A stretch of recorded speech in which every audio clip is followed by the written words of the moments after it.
Hey guys, Mel the Train Tutor here again with another tutorial. In this tutorial we're looking at magnetizing Mantic Deadzones terrain sets. Now these are actually really good for magnetization. They're a little bit fiddly, but they're really good. And let me show you a couple of things that you can do. Okay, now here I have my half-painted Deadzone stand-in figures. Victoria Land Vets with a few modifications that you may recognize. Yeah. So let's say I want to get them from this building to this building, or, I basically want a gangplank from one to the other. Dansky. Yeah, nice and stable. So stable, in fact, that I can literally sort of put models right at the edge at the back or the other way, and the platform is not coming off. Okay, take it off, take it off, take it back on again. Right, let me just take that off. Yeah, do you see that? Yeah, so there's a lot of traction there. It'll definitely hold on during your games. It's not going to come off that much unless you get a bit, forceful with it. Not only that, you can do a couple of other things with magnets as well. Let's say, you've got these two troopers. And let's say you've got this officer. Now, the troopers will say, we need cover. Sod the officer. Rightly so. Yeah, how about that? Yeah, and so magnetized barricades, so I can barricade all my first floors. So anyway, you want to know how I did it? We're going to go real cameras down now because this is fiddly stuff. See you in a minute, guys. Well, not see you in a minute. Okay, first off, let's have a look at the actual tools that we're going to be using on this project. Yeah, to sort of magnetize this Deadzone terrain up. Okay, straight off the bat, yeah, you've got your sort of normal hobby selection of clips, knives, yeah, file, yeah, flat file. Okay, and then you're going to need super glue and plastic glue.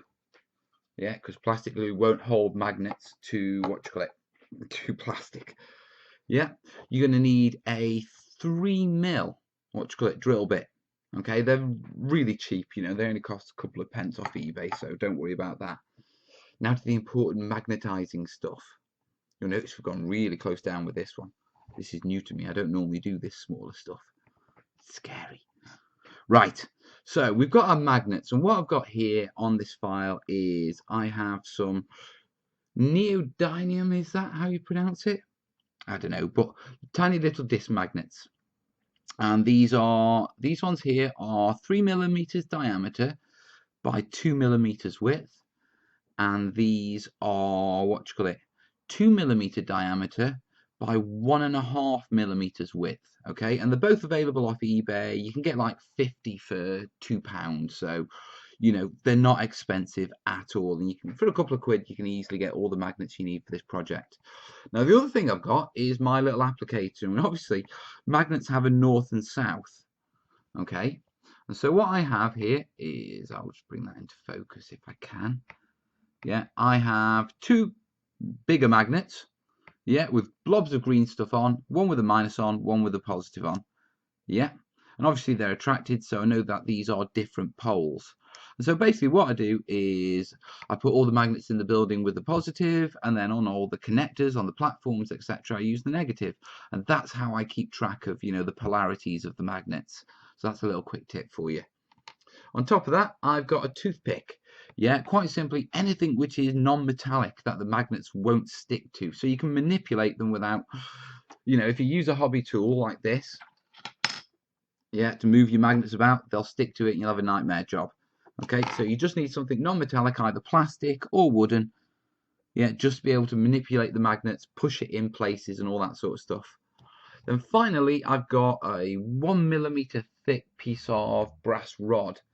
Now I use this specifically for the barriers, and I'll show you how when we get to the barriers, but you don't have to buy brass rod. I'm just quickly looking around here. Yeah. What you can do is you can buy metal paper clips. Okay, you can get them thinner than that and all different sizes. So get yourself a selection of metal paper clips, and that'll give you all the sort of metal rod you need just by straightening it and clipping out the straight bits, guys. Yeah, so you don't need to specifically buy brass rod, and it doesn't need to be brass. It can be plastic, it can be wood, but I'll explain that when we get to it. So they're the tools. Now let's have a look at the actual practice of putting all this stuff together, eh? So let me move all this stuff out of here. Now there's a little trick. Okay, well, the trick to doing these magnetized pieces, okay, is they've got the normal connectors on and they've been glued into the platform so they will not move.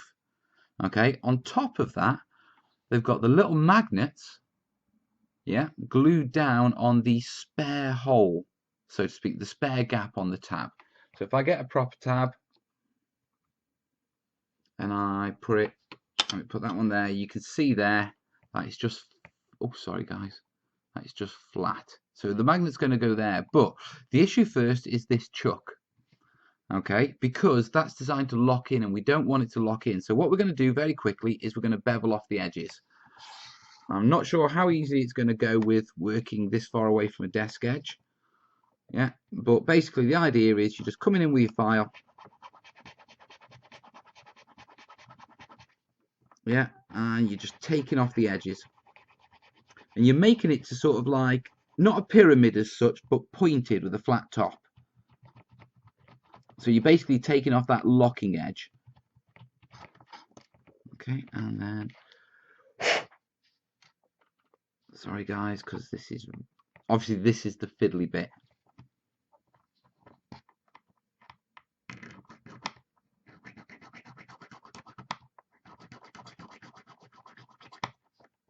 Yeah, there you go, and one more.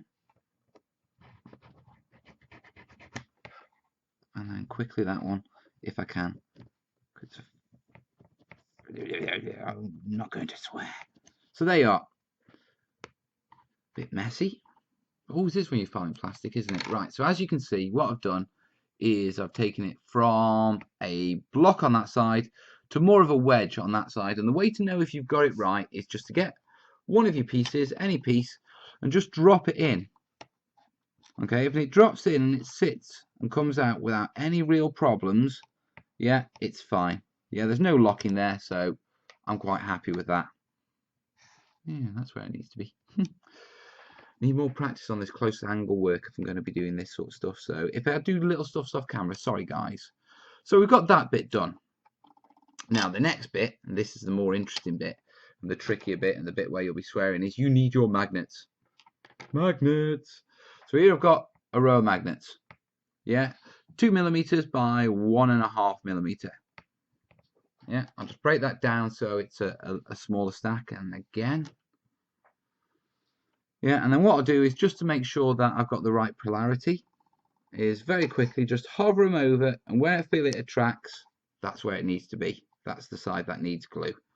Okay, for this one, because these have all got to match. If you don't get the polarity right on your magnets, guys, on these platforms, you'll have hovering magnets. You'll have hoverboards, but not the good sort. Right, so we go over to our hobby glue, and mine is Wilko's, which is a British cheapo brand.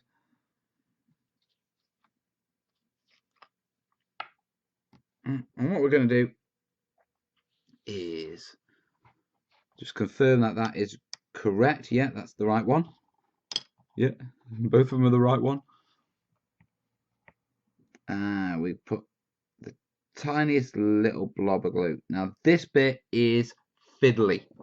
Yeah. But basically what you're aiming to do, let me get my cocktail stick so I can hold this without the damn magnets jumping to it. I used a file before and all my magnets jumped to it. And what I'm going to do, and I'll try and move it round like here so you can actually see this. So where's the best picture? There. And with my tiny little bit of glue, I'm going to put it right where that gap would be. Too far across. Stop sliding.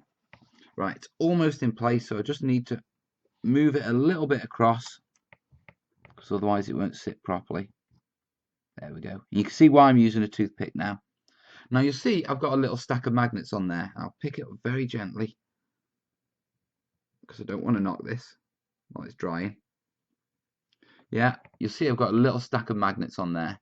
Okay, and the reason for that is, as soon as the glue at the bottom dries, I'll just be able to lift the rest of the pile off, leaving just one in place. And I've just found that this is the easiest way to put on magnets. If I use anything metal or anything like that, then every time I try and sort of pull it away, you know, the glue hasn't stuck, and, you know, otherwise I have to stay there while the glue waits. So this is the easiest way I find.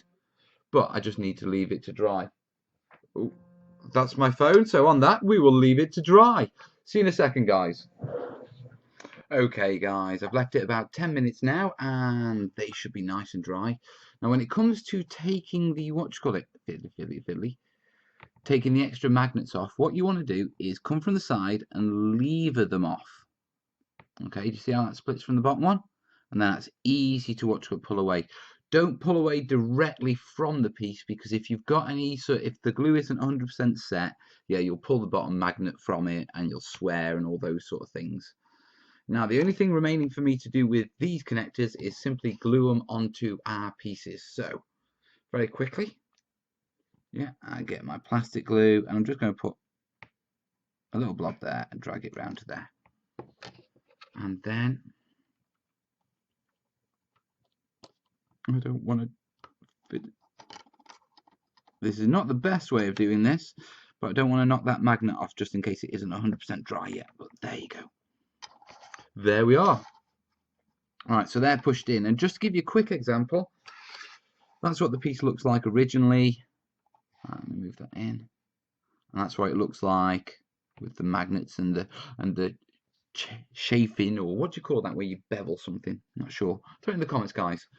But basically, that's what it looks like now, and I'll throw a photo up in post-edit sort of thingy so you can see.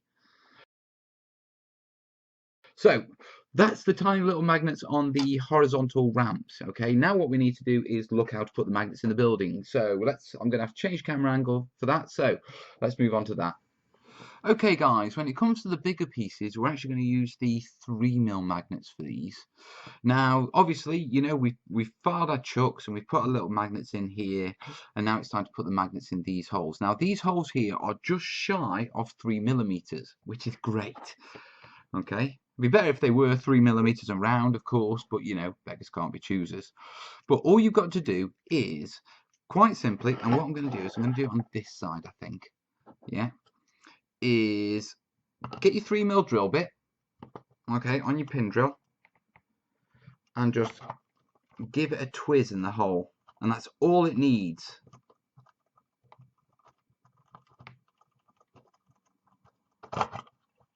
Yeah, I mean, literally, that is all it needs, and that should be good enough.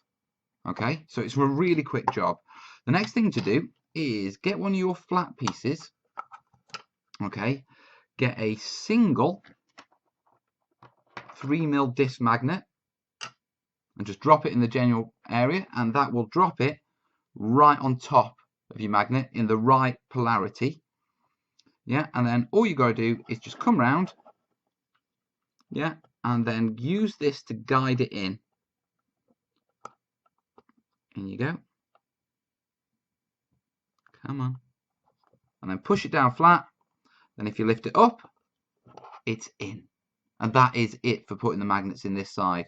The only other little tip I can give you is, after I put all the magnets in the blocks, I go in and with a little bit of super glue on a cocktail stick, I just smear it over the back in those corners, just to sort of hold it in place. I don't even know if you can see those corners, but just to hold it in place. Now, that's all you have to do to get it into these blank holes, but obviously make sure you put it into the right hole. Now, the other issue is these holes with chucks in. Yeah, because it's on the opposite side to the chuck on the flat bit, the magnet obviously needs to sit into that hole, and it can't while the chuck's there. So what you need to do is basically drill that out. Okay, yeah, quite simply just drill down to the depth you need. Now when you do that, you're going to reduce the stability of this piece. So what you need to do is, before you do that, just make sure you run a line of plastic glue along there, guys. Okay, so that it's the glue holding the bit, not the corner pieces. Okay, and then it is literally just a matter of, I'm not going to do it now because it takes a little while and this is blunt as hell.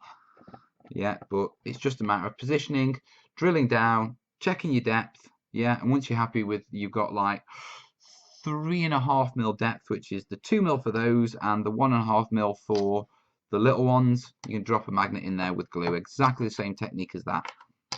Okay, so very quickly what I want to do is, let's put another hole just in that one, because I want to show you something quickly.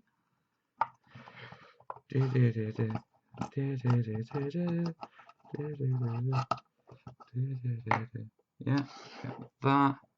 one of the discs, throw it, Oh, stuck to the side, not on top. Git.